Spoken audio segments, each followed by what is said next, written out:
কি আর বলবো ভাই, মোটামুটি 30-40 মিনিট পরীক্ষা নিরীক্ষা করে এই আপু এবং ভাইয়াটি সিদ্ধান্ত নিল তাদের কাছে Redmi A3 বেস্ট। তো আমি জানি না কি দেখে তারা Redmi A3টা চয়েস করলো।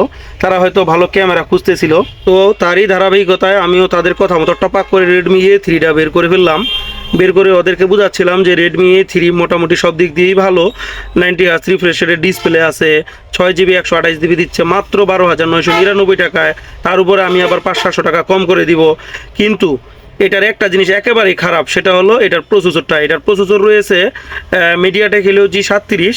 তবে আমার সন্দেহ আছে MediaTek Helio G37 এটার মধ্যে ভালোভাবে কাজ করে কিনা, কারণ এর আগেও আমি বেশ কিছু মোবাইল এটা বিক্রি করছি, নিউ এবং ইউজ। এটার পারফরমেন্স যথেষ্ট খারাপ পাইছি। আমি একদম বড় গলা করে বলবো Redmi A3 খুব একটা ভালো সেট না, এটার পারফরমেন্স একেবারেই খারাপ। আপনি সাধারণ ইউটিউব, মেসেঞ্জার, ফেসবুক বা ডেইলি ইউজেও এটাতে প্রচুর পরিমাণে ল্যাগ এবং এইগুলো পাবেন। তো এই ভাইয়েরা কি দেখে জানি না, হয়তো ওনাদেরকে কেউ একজন রিকমেন্ড করছে যে Redmi A3টা ভালো। 6/128 পাচ্ছেন মাত্র 12,900 টাকা, 500 টাকার ভিতরে। তো দাম কম হওয়ার জন্যই এটা মোটামুটি ভালোই। যে এখানে দেখাচ্ছে স্মুথ ডিসপ্লে, যেটা 90 Hz রিফ্রেশ রেটের, আর এই ডুয়েল ক্যামেরা দেখাচ্ছে। ডুয়েল ক্যামেরার মধ্যে একটা ক্যামেরা কোনো রকম কাজ করে, বাকিটা পিছনে যেটা আছে দুইটা এর মধ্যে একটা কাজ করে, একটাতে ঢুকাই যাচ্ছে না। আর সামনে একটা ক্যামেরা দিছে, যদিও আমার কাছে খুব একটা ভালো মনে হচ্ছে না। তো তারপরেও আমি আপনাদেরকে এইটুকু বলবো, যদি আপনার র্যামটাকে আপনি এই মোবাইলে দেখতে চান 6 GB, তাহলে কখনো এই মোবাইল দিয়ে দেখা যাচ্ছে না র্যামটা কোথায় আছে, শুধুমাত্র রুমটাকে আপনি দেখতে পারবেন। তো সবকিছু অল ওভার চিন্তা করে আমি মনে করি এই মোবাইলটার বিল কোয়ালিটিটাও খুব একটা সুবিধার না। মোটামুটি বিল কোয়ালিটি খুবই পোর মনে হয়।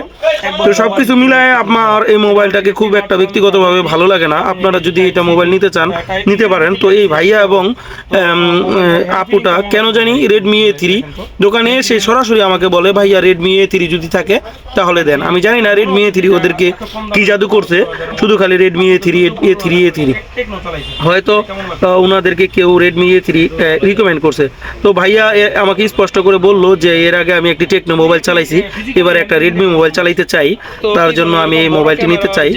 আর মোবাইলটার বিল কোয়ালিটি দেখেন, আপনাকে স্পষ্ট করে দেখাচ্ছি, 12,999 টাকা এই বিল কোয়ালিটি আশা করি না। যেখানে ইনফিনিক্স এবং Tecno Go Zero 1, Infinix smart 9, তারপর Hot 50i, স্মার্ট 30C এত ভালো পারফরমেন্স দিচ্ছে 9,000, 10,000, 11, 12 মধ্যে। তারা MediaTek Helio G81 processor use করছে, 120 Hz রিফ্রেশের ডিসপ্লে দিছে, 5 হল কাটআউট ডিসপ্লে দিছে। আমার এক কথায় বলি, ওই মোবাইলগুলো এদের থেকে ভালো কিছু করতেছে। সো শুধু নামের পিছনে না ভেগে ভালো কিছু ফিচার দেখে মোবাইল নেবেন।